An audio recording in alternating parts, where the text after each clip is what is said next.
Hi friends, Annapurna ಕಿಚನ್ಗೆ ನಿಮ್ಮೆಲ್ಲರಿಗೂ ಸ್ವಾಗತ. ಇವತ್ತು ನಾನು ಹೊಸ ರೆಸಿಪಿ ಮಾಡಿ ತೋರಿಸ್ತಾ ಇದ್ದೀನಿ. ಅದೇನೆಂದರೆ ಬೆಂಡೆಕಾಯಿ ಚಟ್ನಿ. ಇದು ರೊಟ್ಟಿ ಜೊತೆ ತುಂಬ ಚೆನ್ನಾಗಿರ್ತೈತೆ. ಇದು ಹೇಗೆ ಮಾಡೋದು, ಅದಕ್ಕೆ ಬೇಕಾಗುವಂಥ ಸಾಹಿತ್ಯ ನಾನು ಹೇಳ್ಕೊಡ್ತಾ ಇದ್ದೀನಿ ನಿಮಗೆ ಇವತ್ತು. ಅದಕ್ಕೆ ಬೇಕಾಗುವಂಥ ಸಾಹಿತ್ಯ ಈಗಾಗಲೇ ನಾನು ರೆಡಿ ಮಾಡ್ಕೊಂಡಿದ್ದೀನಿ. ಅದನ್ನು ಹೇಗೆ ಮಾಡಿದೆ ಅಂತ ಒಮ್ಮೆ ನಿಮ್ಗೆ ತಿಳಿಸ್ಕೊಡ್ತೀನಿ. ಅದಕ್ಕೆ ಬೇಕಾಗುವಂಥದ್ದು ಬೆಂಡೆಕಾಯಿ, ಹಸಿಮೆಣಸಿನ್ಕಾಯಿ, ಬೆಳ್ಳುಳ್ಳಿ, ಜೀರಿಗೆ, ಕೊತ್ತಂಬರಿ, ಉಪ್ಪು, ಇದೆಲ್ಲ ಸಾಹಿತ್ಯ ಬೇಕಾಗುತ್ತೆ. ಮತ್ತು ಬೆಂಡೆಕಾಯಿ, ಮೆಣಸಿನ್ಕಾಯಿ ಇದನ್ನೆಲ್ಲ ಸ್ವಲ್ಪ ಎಣ್ಣೆಲಿ ಹಾಕಿ ಫ್ರೈ ಮಾಡ್ಕೋಬೇಕು. ಈಗಾಗಲೇ ನಾನು ಫ್ರೈ ಮಾಡ್ಕೊಂಡಿದ್ದೀನಿ. ಇದು ನೋಡಿ, ಇದು ಬೆಂಡೆಕಾಯಿ, ಮೆಣಸಿನಕಾಯಿ, ಬೆಳ್ಳುಳ್ಳಿ ಮತ್ತು ಜೀರಿಗೆ ಇದನ್ನೆಲ್ಲ ಹಾಕಿಕೊಂಡು ನಾನು ಫ್ರೈ ಮಾಡಿದ್ದೀನಿ. ಮತ್ತು ಇದನ್ನು ನಮ್ಮ ಒಂದು ಚಟ್ನಿ ಕಲ್ಲಿರುತ್ತಲ್ಲ, ಆ ಕಲ್ಲಿಗೆ ಇದನ್ನೆಲ್ಲ ಹಾಕ್ಕೊಳ್ಬೇಕು. ಹೀಗೆ ನೋಡಿ, ಇದಕ್ಕೆ ಬೆಂಡೆಕಾಯಿ, ಮೆಣಸಿನ್ಕಾಯಿ, ಬೆಳ್ಳುಳ್ಳಿ ಎಲ್ಲ ಹಾಕಿದ್ದಾಯಿತು.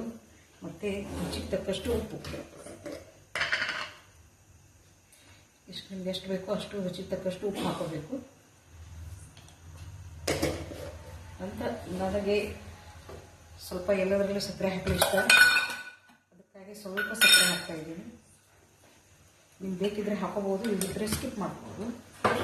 ಮತ್ತು ಸ್ವಲ್ಪ ಕೊತ್ತಂಬರಿ ಸೊಪ್ಪು, ಇಷ್ಟೆಲ್ಲ ಹಾಕಿ ಇದು ಚೆನ್ನಾಗಿ ಸ್ವಲ್ಪ ಹೀಗೆ ಸ್ವಲ್ಪ ಭಾಳ ನೈಸಾಗಿ ಮಾಡಬಾರ್ದು, ಸ್ವಲ್ಪ ತರಿತರಿಯಾಗಿ ಹಾಕಬೇಕು.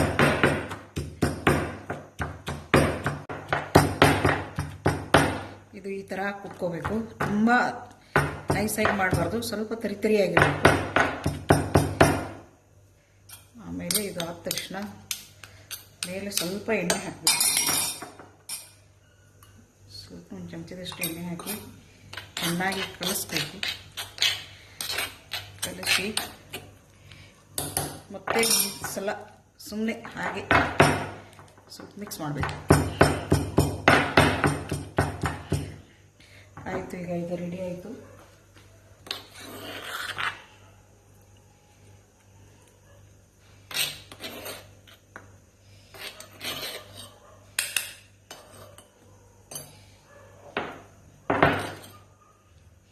ಈಗ ಇದು ಬೆಂಡೆಕಾಯಿ ಚಟ್ನಿ ರೆಡಿ ಆಯಿತು.